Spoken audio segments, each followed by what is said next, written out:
Hello everyone and welcome back to a brand new Where the Hunter video, and today we are going to be going through my top 5 tips and tricks for Where the Hunter 2. I really hope you guys enjoy. I've put a lot of thought into this list. Hopefully this video can be useful to some of you because it definitely is needed for beginner players when you don't really know what to do, and the game explains the mechanics well, but sometimes there's just that little bit extra that you need to know. Right then guys, my first trick in Where the Hunter 2 would be that you need to focus on missions. They are the best things for money in this game, because for example, look, if we go into objectives, we've got 4 story missions to do, and then all the campsite missions as well. And for example, this one, if you call a wild boar at 80% fitness or more, make sure it reacts and wait until it's 100 meters away or closer than you, you get 1800 credits and 100 XP. This one, harvest a dual sheep from 400 meters away, 1800 credits. That one isn't great because it's an easy mission. We can probably do that today actually. Harvested a bison with 40% genetics or higher, so that one gives you 300. And then harvest a mule deer shot between midnight and 3 in the morning with a night vision scope, and that gives you 1200. And the story missions are all the same. They all give loads of money. So yeah, my first tip would be that you need to focus on story missions. Obviously you can go out and just hunt stuff and herd manage, because you're doing herd management, which is perfect and needed for the game. But with the missions, you're focusing on specific things, and then it means that you are able to earn so much money on the side. Because by doing missions and stuff, I've got 5,700 credits. I've got a new scope on here, which is really long range. See? Look, there's a bison out there. And it also meant that I was able to afford the 338 and a really good scope on that one too. I think it's even better than the one I've got. But yeah, that is my first trick. Definitely focus on missions because they can help out with XP, which leads to you leveling up and unlocking skills. And it also gives you tons of money. Right then guys, my second tip for Where the Hunter 2 would be herd management. It is a very crucial part of the game, and it is explained in the tutorial as the game is based around it. However, you may not know that you just need to shoot low fitness animals, but you also need to keep high fitness animals alive. But that is explained later in the video as it is one of the other tricks. For example, herd management, you see our genetic potential there. This is a male whitetail buck. He is a 1-star, he's 6 years old, and his genetic potential is 17%.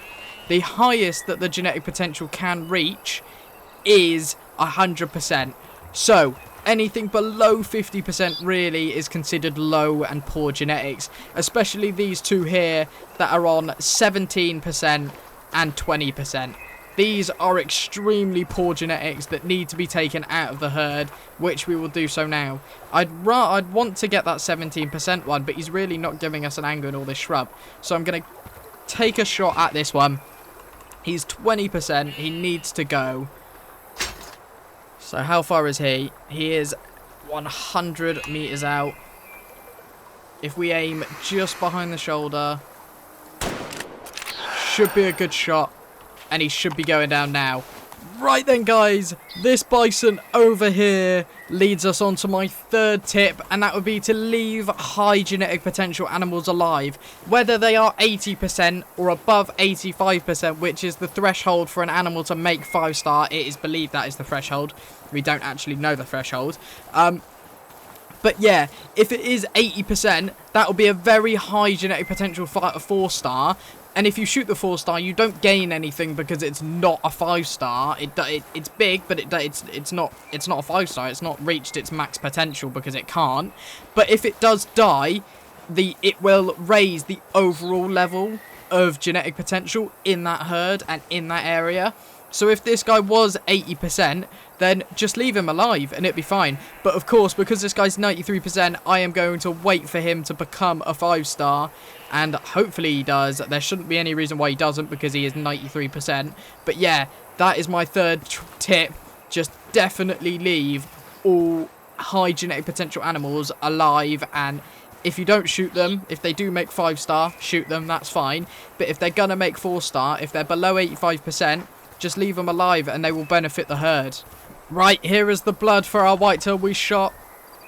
It was a perfect shot, oxygenated blood present, which is an extra tip that I'll give you. Kind of tip number, I don't know.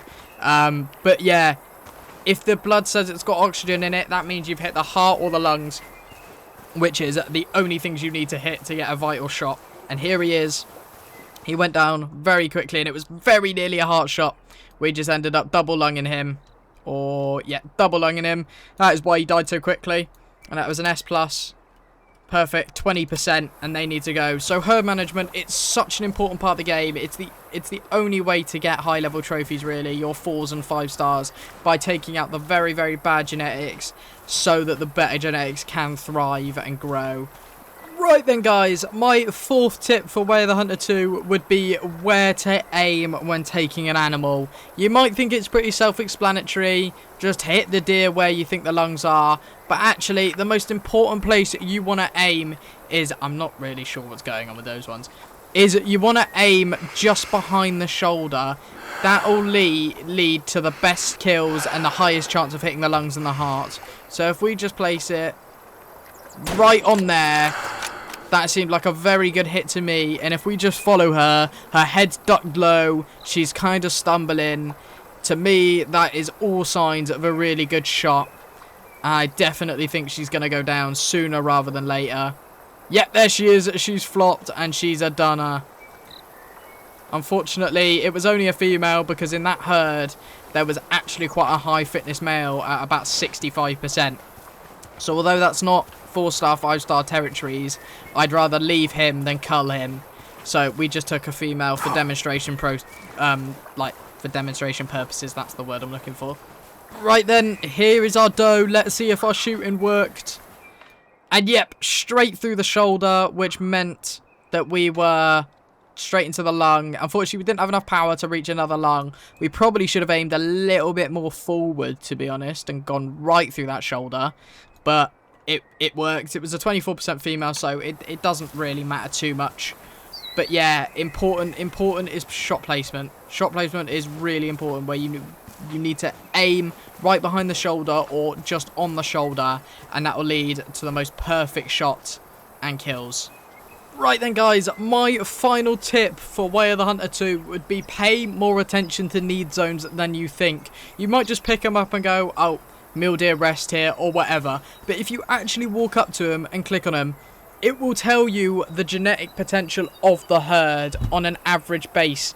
So this one, it says that it is in the stable genetics. So as long as it's not in the red where it's vulnerable genetics, and it ideally needs to be in the green where it's healthy genetics, but stable is okay. That means it's about the 40-50% genetic mark, and they will generally be around the same genetics. There won't be 19% genetics mixed with a bunch of 50s and maybe even some 60s or 70s.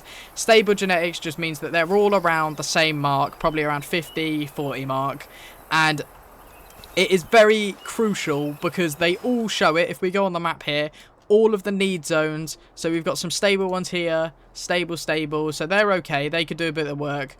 But then when you get into some where there's some habitat enhancement and water pollution, for example, look, this one, horrendous, vulnerable. The genetics could be so much better. They are at the worst point that they could be.